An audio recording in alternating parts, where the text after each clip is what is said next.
আসসালামু আলাইকুম প্রিয় দর্শক। কালকে ফিটিংয়ের আগে আপনাদেরকে দেখাইছি যে কিভাবে ফিটিং করতেছে, কি টালি ফিটিং করতেছে। তো আলহামদুলিল্লাহ ফিটিং হয়ে গেছে। এই যে দেখেন কত সুন্দর হয়েছে এই টালিটা।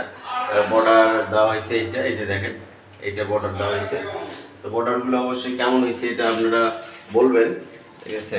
এই যে দেখেন বর্ডার ওয়াশরুমটা আসলে অনেক সুন্দর হয়েছে, ছোট ওয়াশরুম হলেও খুব ভালো হয়েছে। এইটা এরকম টাইলসগুলো আপনারাও ফিটিং করতে পারেন। টাইলসগুলো আমার কাছে খুব ভালো হয়েছে, আপনাদের কাছে কেমন হয়েছে এটা আপনাদের ব্যাপার। চয়েস একজনের চয়েস আর একজনের অবশ্যই হয় না, যার চয়েস তার নিজস্ব একটা স্বাধীনতা আছে স্বাধীন দেশে। তো এই ক্ষেত্রে সবাই বলবেন টাইলস, আমাদের টাইলসগুলো কেমন হয়েছে, তা আপনাদের টাইলসগুলো কেমন হয়েছে সেটা আপনারা আমার সাথে অবশ্যই শেয়ার করবেন বন্ধু হিসাবে।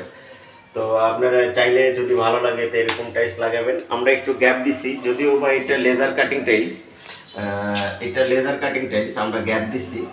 গ্যাপ দেওয়ার কারণ হলো টাইলসগুলো একটু প্রবলেম আছে, যে সেটা হলো যে আপনার মাঝখানে হালকা একটু বাঁকা আছে। এটা সব টালেই থাকে, যে আপনার আগুনে পোড়া হয়, যার কারণে এটা আপনার বাঁকা থাকে। এই জন্য আমরা 2 মিলি করে গ্যাপ দিছি। 2 মিলি করে গ্যাপ দেওয়ার কারণে মনে করেন এই বাঁকাগুলো আর বোঝা যাচ্ছে না, ফিটিংটাও একটু সুন্দর লাগতেছে।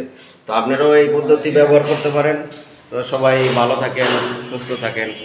আল্লাহ হাফেজ।